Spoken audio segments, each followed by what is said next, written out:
नमो अरिहन्ताणं नमो सिद्धाणं नमो आयर्याणं नमो वज्रायाणं नमो Lowe सौवसाहुणम् मोक्षमार्गस्य नेतारं वेतारं कर्मभूभृतां ज्ञातारं विश्वतत्त्वानां वन्दे तद्गुणलब्धये।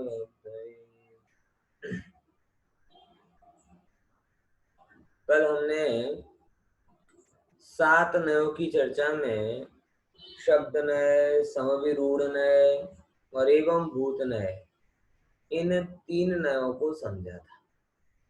और एक एक लाइन में अगर इसके अर्थ को देखने जाएं तो जो शब्द के दोष को दूर करता है वह शब्द नय, अलग अलग शब्दों को एक अर्थ में रूढ़ करता है वो समविरूढ़ नय।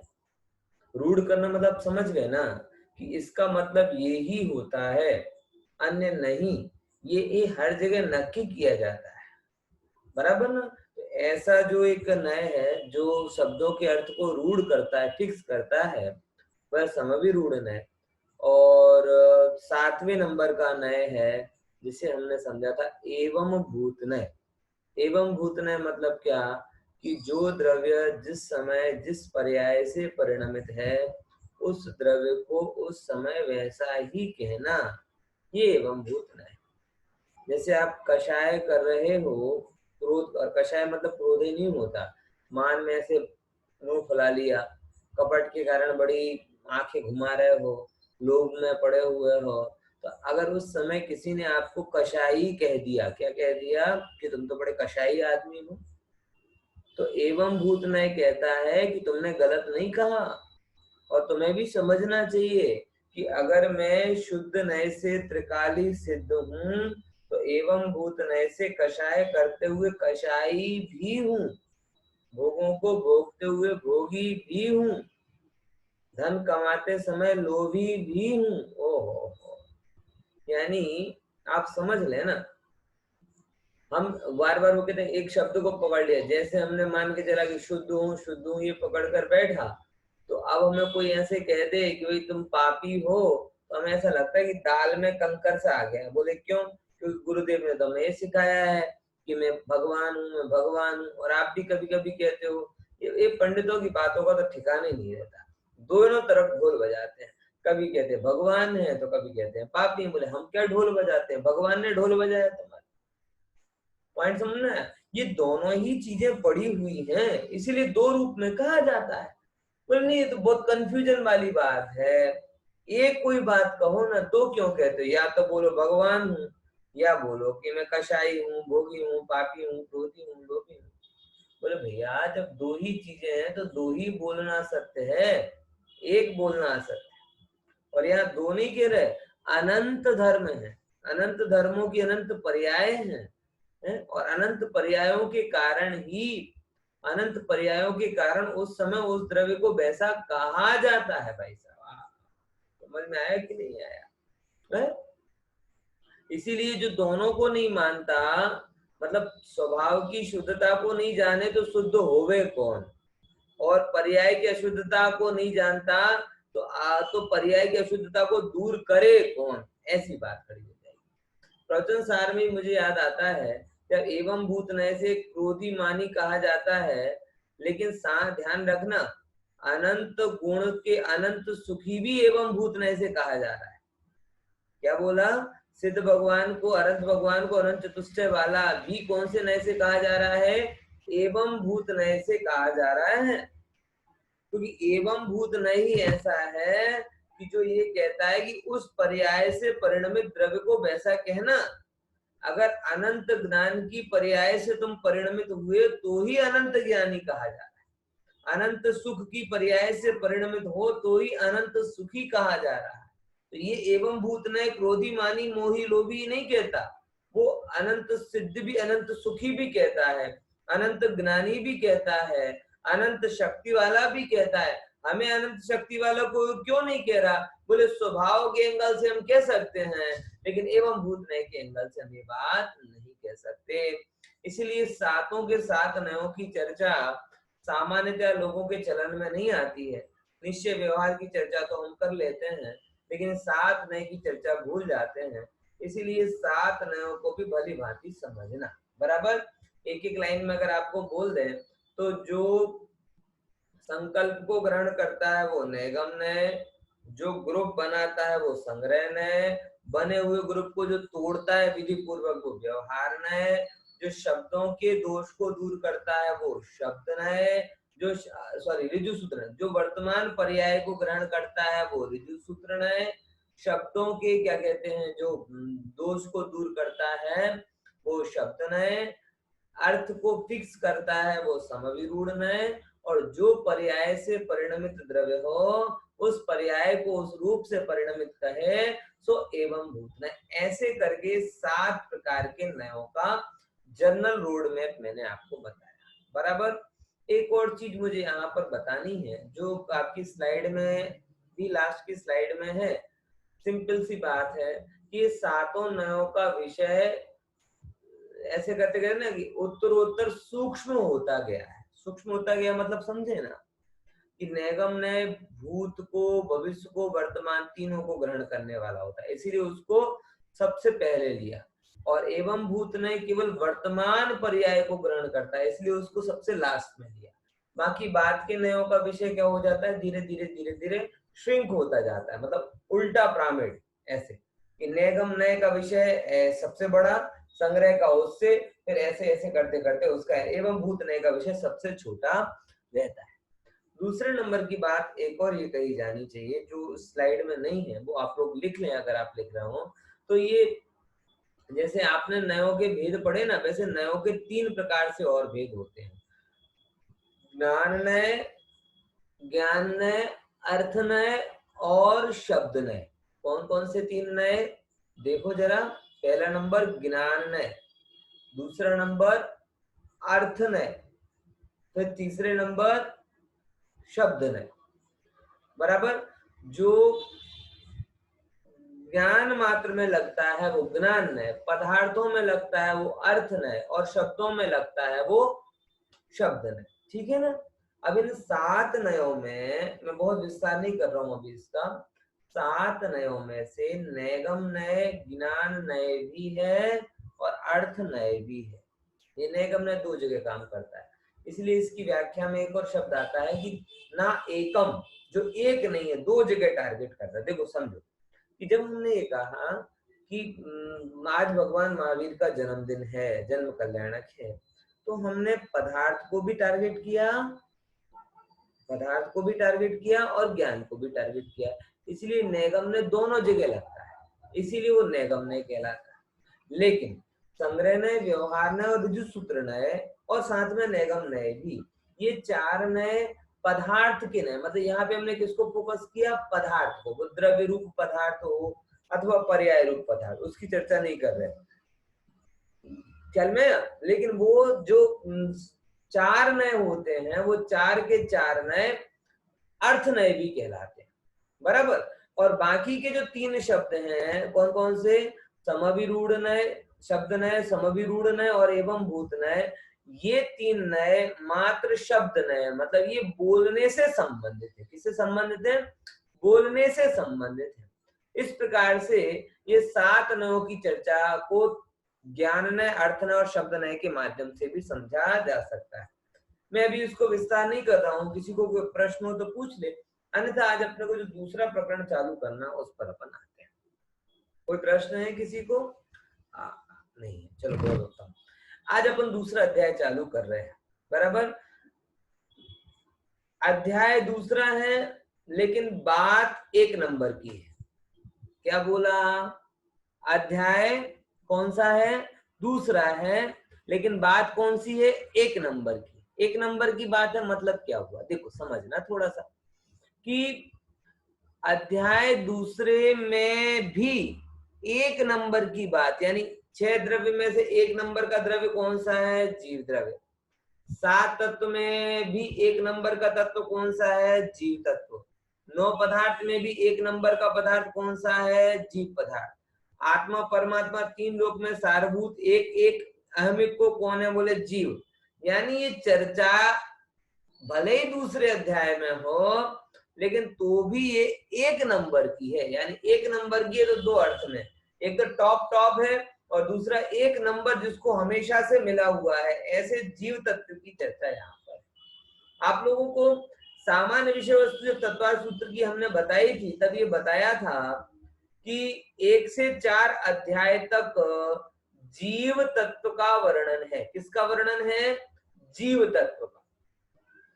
5वें अध्याय में अजीव तत्व का, 6ठे 7वें अध्याय में आश्रव तत्व का, 8वें अध्याय में बंध तत्व का, 9वें अध्याय में संवर निर्जरा तत्व का और 10वें अध्याय में मोक्ष तत्व का वर्णन है। ये एक कॉमन गाइडलाइन मैंने आपको शुरुआत में दी थी कि नहीं दी थी? हाँ, दी होगी, आपको याद हो चाहे ना हो, लेकिन ये दी थी। बराबर क्लियर हुआ? तो ऐसे करके 10 अध्यायों में ओवरऑल किसका वर्णन है? बोले 10 के 10 अध्यायों में ओवरऑल 7 तत्व का ही वर्णन है। अब वहां पे अकेले अब फोकस करते हैं थोड़ा, है ना। पहले 7 तत्व लिया, अब जीव को, तो जीव का 4 अध्यायों में वर्णन है। तो 4 अध्याय में वर्णन है तो एक ही एक बात को बताते गए होंगे, जीव को जीव शुद्ध है, शुद्ध है, शुद्ध है, नहीं। ये 4 अध्यायों में अलग अलग प्रकार से बताया गया है। बराबर क्या बोला? चारों अध्यायों में अलग अलग प्रकार से बताया। अब उसमें पहले अध्याय में जीव का कौन सा वर्णन किया, दूसरे अध्याय में जीव का कौन सा वर्णन किया, तीसरे चौथे में कौन सा किया, ये अपन थोड़ा समझते हैं। सबसे पहले अध्याय का तो आप लोगों ने पढ़ा ही है, चलो आप लोगों से पूछ लेते हैं कि पहले अध्याय में किस प्रकार के जीव का वर्णन किया। आपने पूरा पढ़ लिया ना, 1 से 33 तक का, 1 से 33 तक का पूरा वर्णन पढ़ा। अब आप जरा समझने की कोशिश करो कि पहले अध्याय में किस टाइप के जीव का वर्णन किया है। बोलो बोलो बोलो, किसी का हाथ उठाएगा? देखो बताता हूं, लेकिन इतनी देर में आप लोगों ने विचार तो किया होगा ना कि पहले अध्याय में किस प्रकार के जीव का वर्णन है। ध्यान से सुनना, पहले अध्याय में जीव का वर्णन रत्नत्रय की अपेक्षा से है। किसकी अपेक्षा से है? बोलो, अब बोलो, किसकी अपेक्षा से?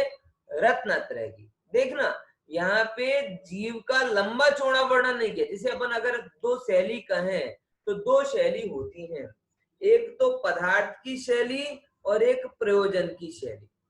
क्या बोला? क्या बोला है?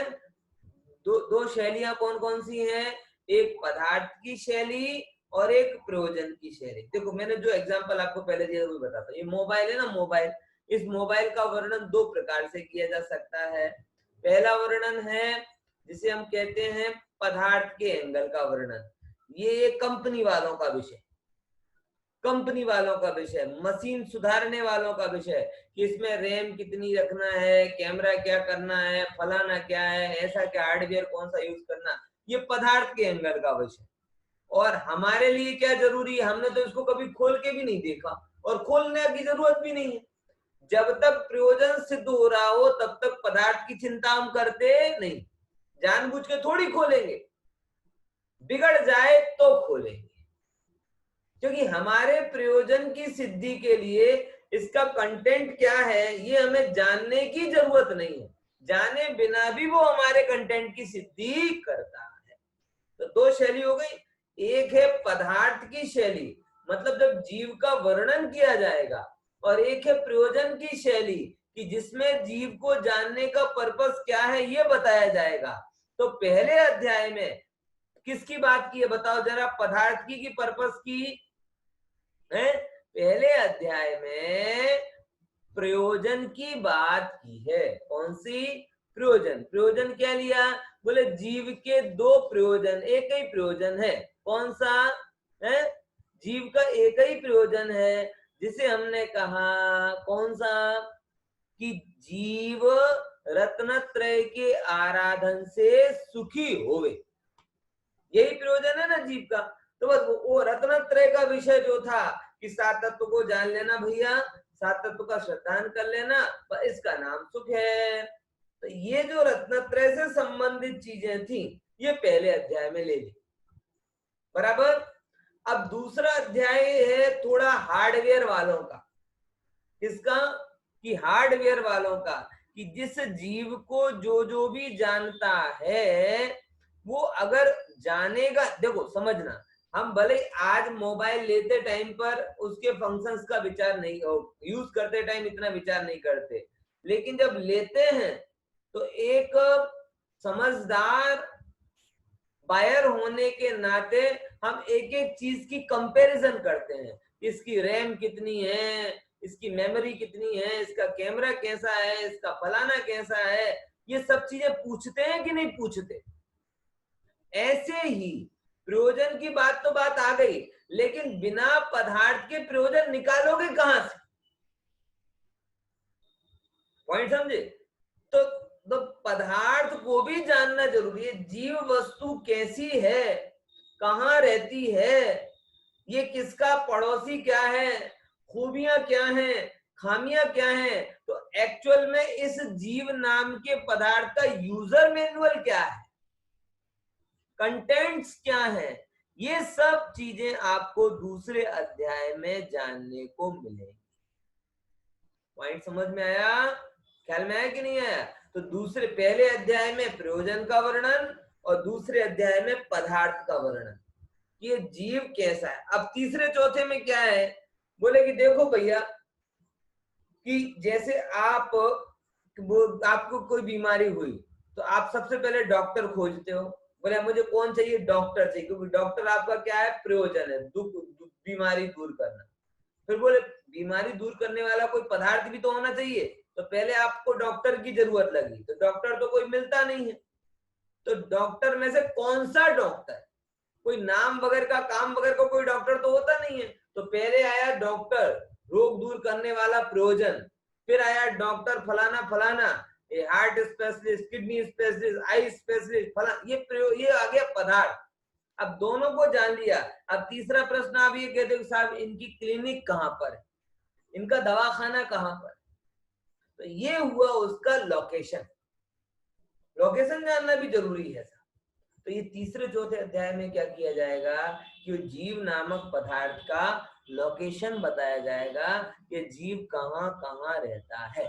तो तीसरे चौथे अध्याय में पहले से लेकर 4 अध्यायों में, पहले अध्याय में जीव का प्रयोजन के एंगल से वर्णन है, दूसरे अध्याय में जीव का पदार्थ के एंगल से वर्णन है कि व्हाट इज एक्चुअल जीव, जीव क्या है। तीसरे और चौथे अध्याय में जीव का एरिया के हिसाब से, स्थान की अपेक्षा से वर्णन है, बराबर। ख्याल में आ गया? पूछ लूं किसी से कि 4 अध्याय में किस किस का वर्णन है, जीव की बात है, लेकिन एक ही एक बात को रिपीट नहीं किया, चारों बातें अलग अलग कही गई है। कौन बताएगा? है कौन बताएगा? अरे कोई तो हाथ उठाओ, भगवान आत्माओ। है अंकल बोलो, चलो सुन रहे थे ना, 4 चीजें बोलो कौन कौन सी है चारों अध्यायों में। પહેલા અધ્યાયમાં પ્રયોજનનું વર્ણન, પ્રયોજન, હા પ્રયોજન એટલે રત્નત્રયના પોઈન્ટ ઓફ વ્યૂ થી જીવ, રત્નત્રય કહ્યું. હા બરાબર। બીજા અધ્યાયમાં પદાર્થનું વર્ણન, હા પદાર્થનું વર્ણન, હજી એ મુદ્દા ઉપર આપણે આવીશું, પદાર્થમાં શું શું આવશે હવે બોલો। ત્રીજા ચોથામાં ત્રીજા ચોથામાં જીવ ક્યાં રહે છે તેનું વર્ણન, સ્થાનનું, હા સ્થાન, એ 4 ગતિના જીવોના સ્થાન ક્યાં છે એની વાત અહીંયા, બરાબર। ક્લિયર થયો ને? ચલો એ રિવાઇઝ થયો આપણે। હવે આપણે મુદ્દા વિશે ફોકસ આપણો બીજો અધ્યાય છે કે આ બીજા અધ્યાયમાં શેનું વર્ણન છે, ચલો એનો આપણે થોડુંક હવે બહુ હવે સાંભળ્યું, હવે કંઈક જોઈશું આપણે। ક્યાં ગઈ સ્લાઇડ એની? એક સેકન્ડ ઉભા રહો, તમને કહું।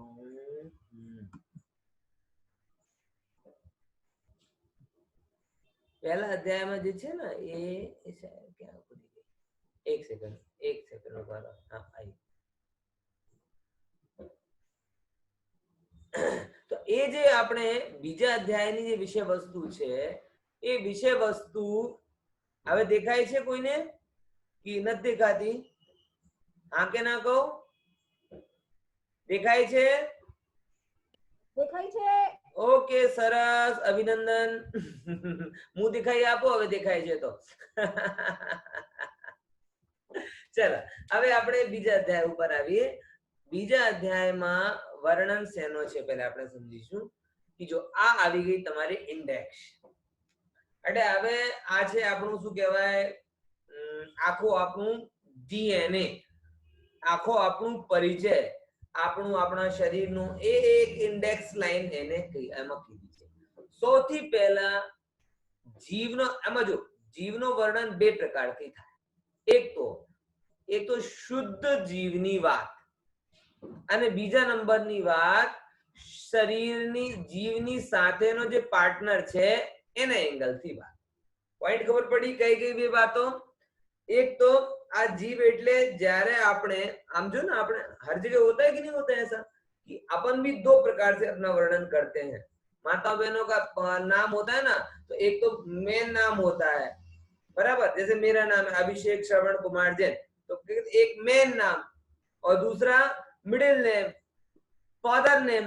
तो दोनों प्रकार से वर्णन किया ना. मेरी पहचान एक तो मेरे नाम से की जा रही है और मेरे पिता के नाम से की जा रही है. माता बहन है तो उनके पति के नाम से की जा रही है. ऐसे जीव को भी दो प्रकार से बताया जा रहा है.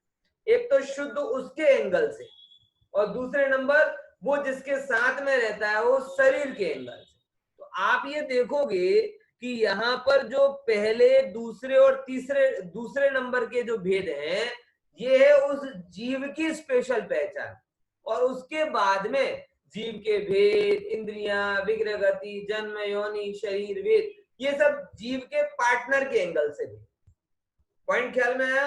फिर से इनको भी अपन दो भागों में डिवाइड कर सकते. इतने मुद्दों का वर्णन अपन पूरे के पूरे जो आपके सामने है कि जीव के भावों का वर्णन, जीव का लक्षण क्या है, जीव के भेद क्या है, इंद्रियां क्या है, गति क्या है, योनि क्या है, शरीर क्या है, वगैरह. इतने सारे मुद्दे इसमें. सबसे ज्यादा सूत्र लगभग दूसरे अध्याय में है, और इन दूसरे अध्याय में इतने मुद्दों को यहाँ पे टच करेंगे. उन मुद्दों को भी हम दो भागों में डिवाइड कर रहे हैं. कौन कौन से? एक तो शुद्ध जीव की बात, और दूसरे नंबर जीव के साथ उसके पड़ोसी की बात. क्या बोला? फिर से, एक इसकी बात शुद्ध जीव की बात, और दूसरे नंबर जीव के साथ उसके पड़ोसी की बात. तो जब हमने शुद्ध जीव की बात बोली तो उसमें जीव के 5 भाव आए, बराबर, और जीव का लक्षण आया. और जब जीव के पार्टनर की बात बोली तो ये शरीर की भी बात साथ में आ गई. फिर जो शरीर के हिसाब से भेद पड़ते हैं, ये शरीर को, ये जीव किस जाति का है, मतलब कितने इंद्रिय वाला है, ये जन्म कैसे लेता है, ये उत्पन्न कहाँ होता है, गति कौन सी है उसकी, पुरुष है कि स्त्री है, मरकर कहाँ जाता है, आकर कहाँ जाता है, ये वगैरह वगैरह वगैरह जो संबंध इसके पार्टनर रिलेटेड प्रश्न हैं, वो पार्टनर रिलेटेड प्रश्न भी यहाँ पर आ गए. उनका भी वर्णन यहाँ पे किया गया. बात समझ में आई? तो ये दो पॉइंट ऑफ व्यू. एक तो शुद्ध जीव की चर्चा, उसमें 5 भाव आ जाते हैं, और फिर जीव के साथ शरीर की चर्चा, उसमें बाकी सारे मुद्दे आ जाते हैं. क्लियर? इनकी चर्चा यहाँ पर आती है. ठीक है, अब उसको भी अपन थोड़ा पहले सूत्र के माध्यम से समझने की कोशिश करते हैं. देखो, जीव के असाधारण भावों की चर्चा पहले से 7वें सूत्र में है, 7 सूत्र तक है, उसको थोड़ा विचारते हैं. देखो, मेरे साथ सूत्र मैं बोलूंगा, आप लोग उच्चारण करेंगे. औपशमिक क्षायिकौ, बोलो. औपशमिक क्षायिकौ भावौ मिश्रस्य जीवस्य स्वतत्वमौदयिक पारिणामिकौ च. पारिणामिकौ च, बराबर. फिर से, औपशमिक क्षायिकौ भावौ मिश्रस्य जीवस्य स्वतत्वमौदयिक पारिणामिकौ च, बराबर. ये 5 प्रकार के भाव कहे. कौन कौन से? पहले नंबर औपशमिक, दूसरे नंबर क्षायिक, बराबर, तीसरे नंबर मिश्र, मतलब औपसमिक और क्षयिक को मिक्स कर दो तो क्या होगा, क्षय उपशमिक। फिर क्या बोला, औदैक चौथे नंबर का भाव, और पारिणामिक, पारिणामिक। ये 5 भाव होते हैं। देखो यहाँ भाव का मतलब क्या लेना, असाधारण, 2 शब्द है यहाँ पर, असाधारण भाव, बराबर। असाधारण भाव का मतलब क्या लिया, असाधारण शब्द का मतलब क्या है, असाधारण शब्द का मतलब है जो साधारण ना हो। अपन कहते हैं ना ये असाधारण प्रतिभा का धनी है, एक्स्ट्रा ऑर्डिनरी हो, आपवादिक हो, जो सब में ना पाया जाता हो, स्पेशल हो, यूनिक हो, डिफरेंट हो, बराबर। ये चीजें किसको बताने वाली हैं, असाधारणता को बताने वाली।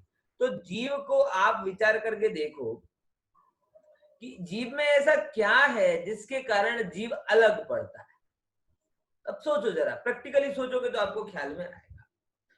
ये क्या कहते हैं, कोई भी वस्तु, एक पुस्तक है, ये चम्मच है, बराबर, अथवा ये मोबाइल है, ये चटाई है, कुर्ता है, व्हाटएवर जो कुछ भी है, और मैं हूं। तो इन सब में मेरी ऐसी कौन सी खूबी है जिसके कारण मैं इनसे अलग पड़ता हूं। तो ध्यान रखना, समझना जरा उस बात को कि जीव विभाव करता है और विभावों के माध्यम से कर्मों से बंधता है। धर्म द्रव्य विभाव नहीं करता, अनादिकाल से अनंत कर्माण वर्गणाओं को चला रहा है, लेकिन आज तक कभी बंधा नहीं। आकाश अवगाहन दे के रखे लेकिन बंधा नहीं, काल के कारण अवस्थाएं बदल रही हैं लेकिन बंधा नहीं, अधर्म के कारण रुक रहा है लेकिन बंधा नहीं। अरे कर्माण वर्गणाएं खुद स्कंद रूप विभाव तो करती हैं, लेकिन उससे उनको सुख दुख नहीं होता। पॉइंट समझ में आया। तो यानी सबसे बड़ी बात हमें ये लगती है कि बाकी और किसी के अंदर में, देखो समझना, होना पना सब में है कि नहीं है, सब है ना, जीव भी है, उद्गल भी है, धर्म अधर्म आकाश काल सब है, होना पना सब में है, लेकिन सुख दुख पना सब में नहीं। ख्याल में आया? फिर से, होना पना सब में है ना, होना पना समझे कि नहीं समझे, कि हर द्रव्य है। तो फिर कोई पूछे कि भाई विशेषता क्या है? शादी में आप पहुंचे ना, शादी में किसी ने पूछेगा दूल्हा कौन है, और आप बोलो अरे वो जो कपड़े पहने वो दूल्हा। क्या बोला? कपड़े पहने वो दूल्हा। अरे कैसी बातें कर रहे हो, तो शादी में कौन बिना कपड़ों के आएगा? तो क्या कपड़े पहने मात्र से कौन दूल्हा है कौन दुल्हन है निर्णय हो सकता है क्या? बोले नहीं हो सकता। तो दूल्हे का, बोले वो जो घोड़े पर बैठा है वो दूल्हा है, तो असाधारण पना आ गया। वो जो पानेतर पहनी है, शादी का जोड़ा पहनी है, वो दुल्हन है, तो असाधारण पना आ गया। तो जब भी हम कभी दूल्हे को जान और दूल्हे के बीच में अंतर करते हैं, बाराती और दूल्हे के बीच में अंतर करते हैं, तो कुछ असाधारण बातें बोलते हैं। साधारण बातों से डिफ्रेंशिएट नहीं हो सकता। ऐसे ही ये सारी जीव राशि है और अन्य अन्य अनंत अनंत पदार्थ है। उन अनंत अनंत पदार्थों में से जीव को डिफ्रेंशिएट करना हो तो असाधारण चीज क्या निकलेगी? बोले असाधारण निकलेंगे जीव के कुछ भाव, और उन कुछ भावों को हम कहते विशेषतया कौन से भाव? सुख वाले भाव और दुख वाले भाव। कौन से भाव? बोले ये जीव दुखी भी होता है और ये जीव सुखी भी हो सकता है। ये दो चीजें इस जीव की यूनिक हैं, वो इसीलिए उसको असाधारण पना कहते हैं। बोले ये सुख और दुख नाम के भाव तो यहाँ लिए ही नहीं है, आप तो यहाँ 5 भाव बता रहे हैं, आप सुख दुख की चर्चा अपने मन से करने। बोले समझना, ये 5 भाव सुख दुख के कारण ही बने। देखो समझो, सबसे पहले दुख क्यों होता है, इस जीव को दुख क्यों होता है? तो जब ये जीव अपने में नहीं रहता, अपने में नहीं रहता तो क्या करता है? भाई तुम्हें तो एक काम दिया है, जानो देखो और मौज करो।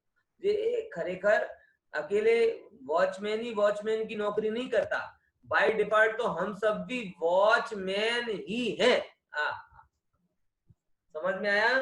क्या कर, आजकल के वॉचमैन बड़े अलग हो गए हैं। आजकल मैं देखता हूँ ना एटीएम में जितने ही वॉचमैन बैठे रहते हैं सब वॉच करते रहते हैं, मोबाइल वॉचमैन हो गए, पब्लिक का वॉच नहीं करते। सब वॉच करते रहते हैं, किसको? मोबाइल को देखते रहते हैं, मोबाइल को देखते रहते हैं। पॉइंट समझ में? तो एक्चुअल में वॉच करना, देखना, जानना, ये वॉचमैन का ही काम नहीं है, ये हर एक का काम है, लेकिन हम अपना काम करते नहीं। अब वॉचमैन अपना काम ना करे, बैंक का सिक्योरिटी वाला वॉच करने का काम ना करे, तो क्या होगा? बैंक लूट जाता है, चोर आ जाते हैं। ऐसे ही हम ज्ञाता दृष्टा नहीं रहते, हम राग द्वेष करते हैं, हम काम क्रोध आदि भाव करते हैं। जैसे ही हम काम क्रोध आदि भाव करते हैं, कर्मों के चोर आ जाते हैं। अब कर्मों के चोर आएंगे तो चुपचाप तो रहेंगे नहीं, वो आंखें बंद जाएंगे, और बंदने के बाद फिर उनका उदय होता है। क्या होता है? उदय। और जब उदय होता है तब हमें दुख होता है। दुख होता मतलब क्या? हमें राग होगा, हमें द्वेष होगा, हमें मोह होगा, हमें हमें अच्छा नहीं लगेगा। मतलब आपको अगर पता चले तो आप बहुत गहराई से बात महसूस कर सकते हो कि आपके संयोग और आपके उदय कितने अलग अलग। ये मेरी बात को समझना, विचार करके देखो। कोई ऐसी जगह है जहां आपको कुछ ना करना पड़े, बराबर, पर आराम से बैठो, एसी कमरे में बैठो, खाने के टाइम खाना मिल जाए, पीने के टाइम पीना मिल जाए, आराम मिले, जो भी चीज आप मांगो मिल जाए, आपको पुण्य का उदय लगेगी कि पाप का उदय? सरलता के साथ कर देना। सामान्यतः क्या लगेगा हमें? पुण्य का उदय। और ऐसे पुण्य का उदय आपको क्वारंटाइन होने के नाम पे मिले तो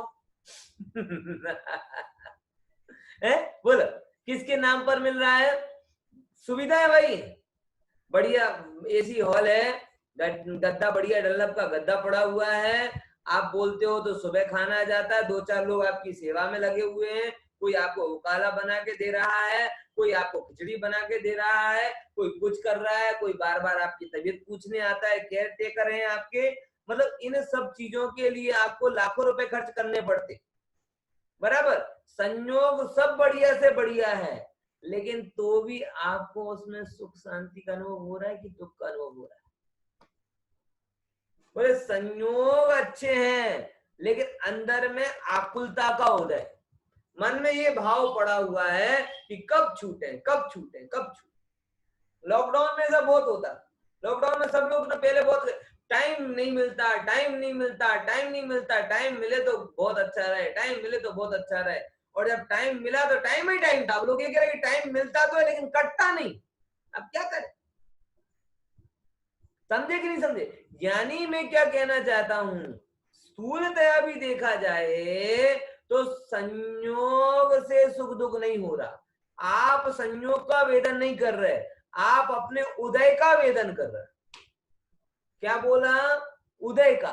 और एक्चुअल में थोड़ी और गहराई में जाए ना तो उदय भी तो बाहर है। एक्चुअल में तो आप उस उदय को जान रहे हो।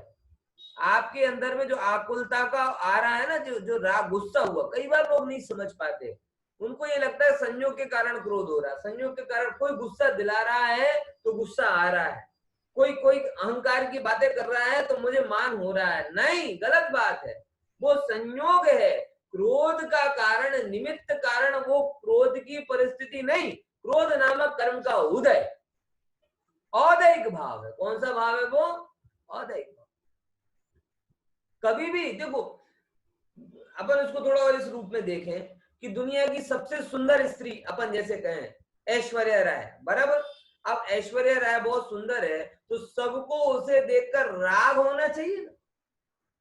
संयोग तो एक सही है, सब लोगों को चलो राग का परिणाम हुआ, विकार का भी परिणाम हुआ, ये भी मान लिया। लेकिन प्रश्न ये है कि वो आराध्या जो उसको देख, आराध्या तो पता है ना उसकी बच्ची, उसको देखकर क्या हो रहा है? उसका लड़का हो जाए, कल के दिन लड़का भी बड़ा हो जाए, उसको देखकर क्या हो रहा है? संयोग तो उसके लिए भी वही है, लेकिन उसके लिए वैसे उदय नहीं है, तो वो कभी विकार का कारण नहीं बनती, वात्सल्य का कारण बनेगी, प्रेम का कारण बनेगी, विकार का कारण नहीं बनेगी। होता है कि नहीं होता? बोलो, विचार करके देखो। और आप जीवन में देखोगे तो ये बात पता चलेगी कि जो चीज आपको बहुत पहले आसक्तता का कारण बनती थी, फॉर एग्जांपल नया मोबाइल हो, शुरू में बड़ा अच्छा लगा, थोड़े दिन बाद वो अच्छा नहीं लगता, बोले बदल दे तो अच्छा, बदल दे तो अच्छा। तो संयोग वही का वही है, उदय बदल गया। क्या बदल गया? उदय। पहले आपका राग का उदय ज्यादा था तो आपको बड़ा अच्छा लगता था, ऐसा लगता था कि मोबाइल को मैं अपने पास में रखूं, मोबाइल को खरोंच ना लगे, नए आए तो ऐसे धो धो के रखते, क्या बात, बाद में वही पड़ा रहता है तो पड़ा रहता है। तो ये जीव नहीं समझ पा रहा कि संयोग के कारण सुख दुख नहीं हो रहा, उदय के कारण हो रहा है। अभी देख रहे, अभी अपन व्यवहार की चर्चा कर रहे हैं, तो स्थूल से हटाकर मध्यम पे ला रहे हैं, मध्यम से भी हटाकर फिर आगे लेकर जाएंगे। मैं सबको ये टास्क देता हूं कि आप सबको ये डिफ्रेंशिएट करना है कि आप संसार, मतलब समझे ना, उदय और संयोग दो अलग। उदय कर्म का अंदर है, संयोग बाहर। फिर से क्या बोला? उदय कहाँ है? अंदर, और संयोग कहाँ है? बाहर। विनायक के एंगल से तो उदय भी बाहर है, बराबर समझना है। जैसे अपन बाहर खड़े हो तो घर अंदर होता है, लेकिन बेडरूम के एंगल से वो अंदर वाला भी क्या हो जाता है? बाहर हो जाता है। पॉइंट समझ में आया कि नहीं आया? ऐसे ही तो जीव अगर गहराई से देखे तो उसे लगता है कि अच्छा मकान होने के कारण मैं दुखी हूँ, अच्छा परिवार नहीं होने के कारण मैं दुखी हूँ, गुस्सा दिलाता है उसके कारण दुखी हूँ, वो माता बहनों को लगता है कि बहुओं के कारण मैं दुखी हूँ, बराबर। सासू को लगता है, सासू को बहुओं के कारण लग रहा है, बहुओं को सासू के कारण लगता है। ये लग रहा है, ये लग रहा है, ये सुधर जाएगा तो हो जाएगा, ये सुधर जाएगा तो हो जाएगा। कोरोना निकल जाए पंडित जी तो चैन की सांस ले। मैं बार बार कहता हूं, आज नहीं तो कल निकल जाएगा, लेकिन प्रश्न ये भी है कि कोरोना अनादि से तो नहीं था ना, तब तो बहुत सुखी हो गए थे तुम, तब भी रोते थे, आज भी रो रहा। बोलो, विचार करके देखो, समझे कि नहीं समझे? इसीलिए परिस्थिति को मत देखो भैया, उदय को देखो। और जो भी आपके सुख दुख का कारण है बाहरी, वो बाहरी नहीं है, वो कर्म का उदय है। और उदय भी नहीं है, उस उदय के कारण अपने होने वाले रागादि भाव है, और उन भावों को कौन सा भाव कहा जाता है? अदैहिक भाव। और जब जब जीव उदय के कारण होने वाले भावों को क्या कहा जाता है? अदैहिक भाव। क्या बोला? फिर से, कर्म के उदय के कारण जो भाव होते हैं उन भावों को कौन सा भाव कहा जाता है? अदैहिक भाव। संयोगों की बात यहाँ नहीं कर रहे, क्योंकि जीव के सुख दुख के कारण में संयोग कारण नहीं, रत्ती मात्र भी कारण नहीं। ध्यान रखना, आपके घर में करोड़ों का वैभव पड़ा हो, सुख का कारण नहीं है। अब देखो, सोना का भाव बढ़ रहा है, सोने का भाव 70,000 हो गया, इतना हो कितना हो पता नहीं, 55,000 हो गया, 60,000 हो गया। अब दो प्रकार के लोग हैं, जिनको सोना लेना है वो ले लेकर क्या हो रहे हैं? लेने की चिंता में दुखी हो रहे हैं, इतना महंगा कैसे लेंगे। और जिनके यहाँ है वो इस बात से कि हमारे पास तो इतना है, ना लेने वाला ले रहा है, ना बेचने वाला बेच रहा है, लेकिन वो वस्तु अपनी की अपनी पड़ी हुई है, लेकिन उस वस्तु को देखकर एक राग कर रहा है, अरे इतना भाव बढ़ गया मेरा, इतना भाव बढ़ गया। दूसरा कह रहा है, अरे बाप रे, कैसे लूंगा कैसे लूंगा।